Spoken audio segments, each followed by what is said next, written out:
So, do you believe in evolution or the Bible? No matter who you are today, you've probably heard this question before, and in this video we're going to not only investigate this question of evolution in the Bible, but the larger question of the battles between religion and science.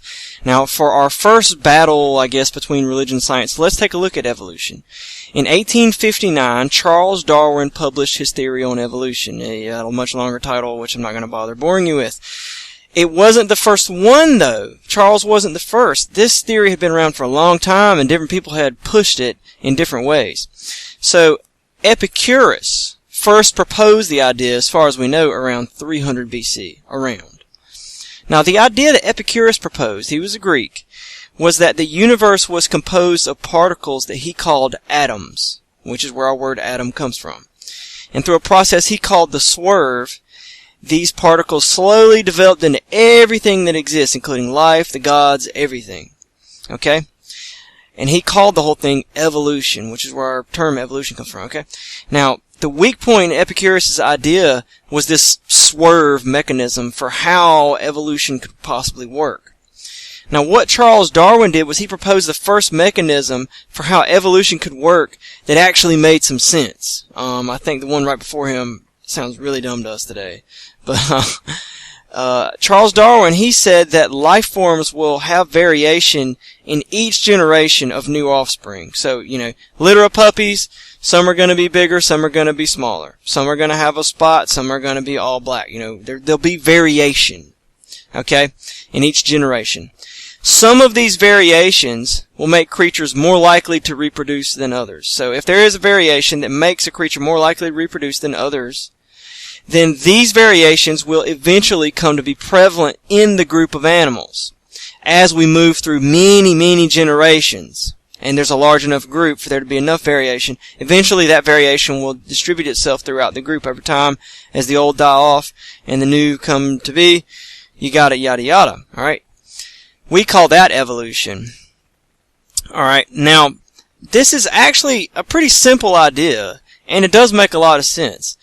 But when it came about, it caused a massive cultural war of ideas, especially in America.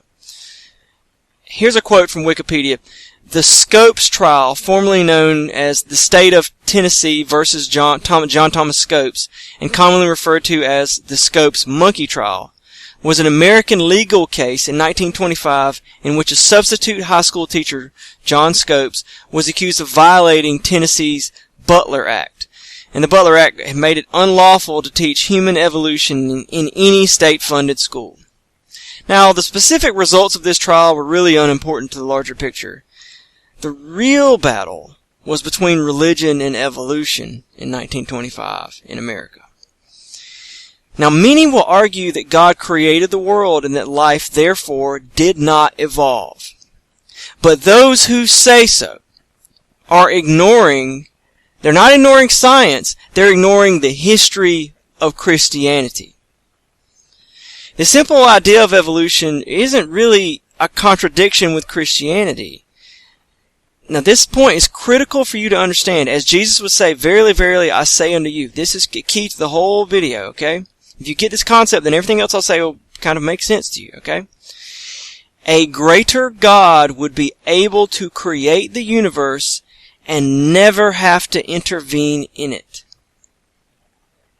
I'll say that again. A greater God would be able to create the universe and never have to intervene in it. Rather, this God would have everything set up for all later events in the precise way that He created it in the first place. Okay? Now, the specifics, there are specifics about evolution and evolutionary biology and theory that, they do raise issues with the specifics in the Bible itself. But there's a difference between that and, belief in God versus belief in the Bible. Because the Bible gets into the specifics. Okay? Now, to put it simply, the Bible has no problem with the universe that's billions of years old, or with animals coming into existence from non-living matter, what they call abiogenesis. And it doesn't have a problem with animals evolving into the forms of life we see today. But the Bible does present a clear, obvious, blatant, huge problem with humans evolving from animals. Just the way the Bible states it, there's no way. Okay? If I've covered these detailed questions in a video playlist on my channel and the playlist is called Evolution versus Genesis. I'll put a link in the description. Now please remember that the laws of Tennessee in 1925 only forbid teaching human evolution, so they appear to be somewhat on the same page that I am. Now, this idea that a greater God wouldn't need to constantly intervene in creation is not one that I thought up. If you go back before Christianity, people thought that. The pagan world, the polytheism, the paganism, they thought that all the time. They thought that, there was a water nymph that lived in the lake and would have sex with you. Everything under the sun. You know what I mean? The sun is Apollo's chariot. Okay? But Christianity comes about and things begin to change. Scholasticism, where our word scholarly comes from, is a school of thought that dominated the universities that were created in medieval Europe. So after the fall of Rome, Christianity is the only organization left, medieval Europe. We should never forget that Christianity gave us the university. Alright? One of the key beliefs the scholastics held is something called secondary causation. Secondary causation.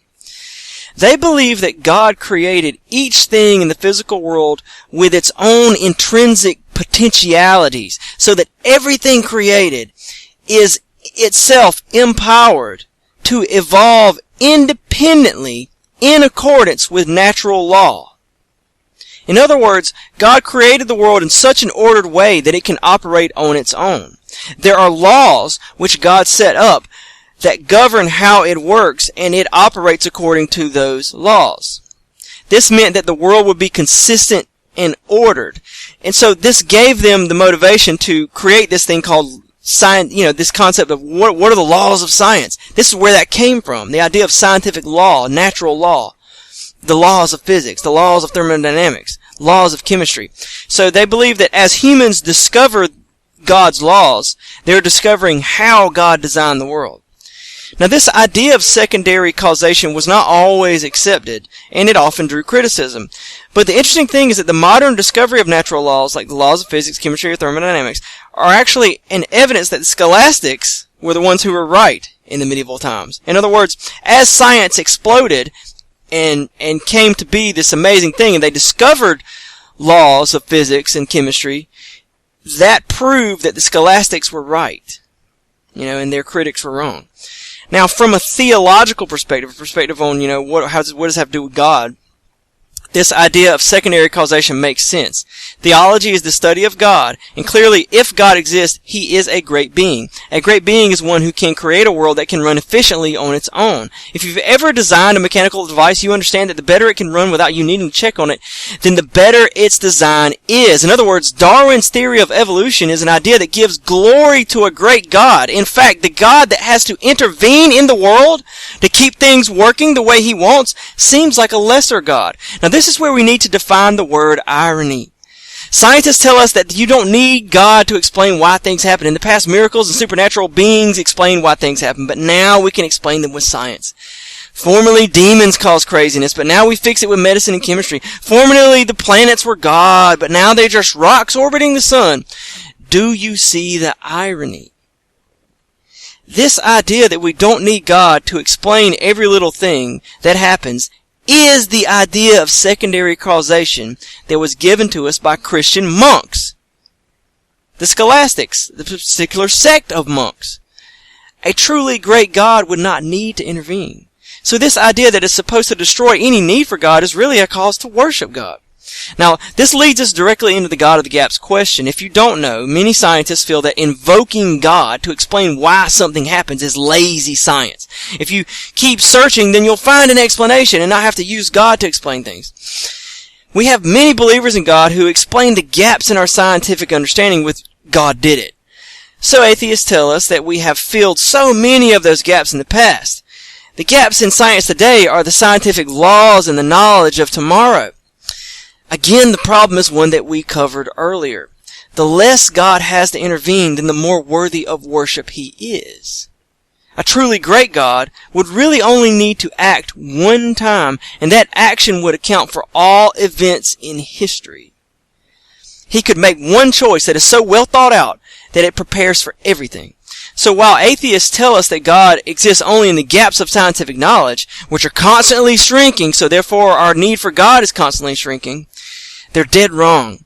The shrinking of the gaps only serves to magnify a greater and greater God. The more the gaps are filled, then the greater God must therefore logically be.